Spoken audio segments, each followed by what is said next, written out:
محبت تو وہ کرے جسے محبت کی سمجھ ہے بھائی. محبت کرنا ہمارے بس کی بات ہی نہیں ہے. میں کیا کسی سے محبت کروں گا اور تم کسی سے کیا محبت کرو گے. ہاں دعوے کر سکتا ہوں, تم بھی کر سکتے ہو, ماہر ہو. باتیں وہ تو میں بھی اچھی کر سکتا ہوں, تم بھی اچھی کر سکتے ہو. باتیں کر لیں گے.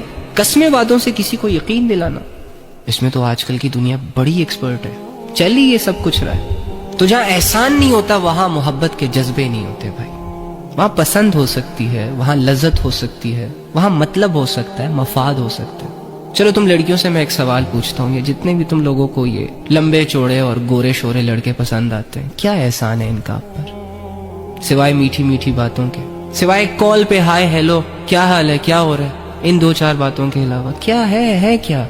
بیمار ہوتی ہو ہسپتال تمہیں ماں باپ لے کے جاتے ہیں, بہن بھائی لے کے جاتے ہیں. اب لے کے جانا, پیسے خرچ کرنا, ڈاکٹروں سے بات کرنا, میڈیسن لانا, یہ احسان نہیں ہے. ہاں اس کنڈیشن میں اگر تمہیں ایک جانو مانو کا ٹیکس آ جائے نا, ہیلو ہاؤ آر یو, مجھے پتا چلا تمہاری طبیعت بڑی خراب ہے, کیسی ہو اب؟ اوہ یو آر سو سویٹ, تمہیں کتنی میری پرواہ ہے. ابے پرواہ نہیں ہے, تو ٹھیک ہو تجھے بتائے گا, پارکوں میں بلوائے گا, اس لیے یہ سب کر رہا ہے. پرواہ جن کو ہے نا وہ آگے ہے تیرے ساتھ ہاسپٹلز تک, وہ در بدر پھر رہے ہیں, کوئی میڈیسن کے پیچھے تو کوئی ڈاکٹر کو بلا رہا ہے تو کوئی کسے بلا رہا ہے. لیکن وہی بات, سبھی مبتلا ہے محبت میں مگر کسی کو کسی سے محبت نہیں.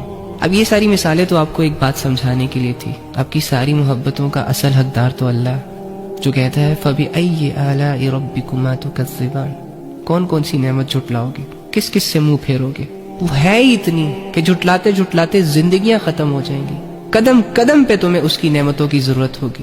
یہ آنکھوں کا جھپکنا بھی اللہ کی ایک نعمت ہے. اپنے دل کے جذبات کو الفاظ بنا کے منہ اور زبان کی مدد سے لوگوں کے سامنے رکھنا بھی اللہ کی نعمت ہے. کیا کیا جھٹلاؤ گے, کہاں کہاں پر یہ کہو گے کہ نہیں یہ اللہ نے نہیں کیا, یہ میں نے کیا, یہ لوگوں نے کیا, یہ اس نے کیا. کہاں کہاں پر اللہ کی نعمتوں سے منہ موڑو گے. اور پھر رسول اللہ صلی اللہ علیہ وآلہ وسلم جنہوں نے آپ کے لیے دعائیں کی, اور دعائیں یہ نہیں کہ جن دعاؤں سے صرف دنیا میں ہی فائدہ حاصل ہو, بلکہ ایک دور اندیشی والی دعائیں کہ اللہ دنیا میں بھی ان پر رحمتیں برکتیں نازل فرما, ان کی مغفرتیں کرتا جا, اور مرنے کے بعد بھی ان کو ذلیل نہ کرنا. اتنا اچھا کون سوچ سکتا ہے آپ کا؟ تمہاری لائف میں کوئی ایسا دوست ہے جس نے دل کی گہرائیوں سے تمہاری آخرت کے لیے دعا کی ہو؟ بہت کم. ایکچولی میں اصل محبت کی شروعات ہی احسان سے ہوتی ہے.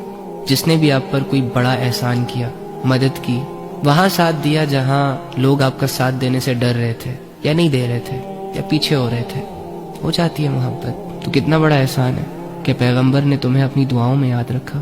تو کیا اب ہم اپنی محبت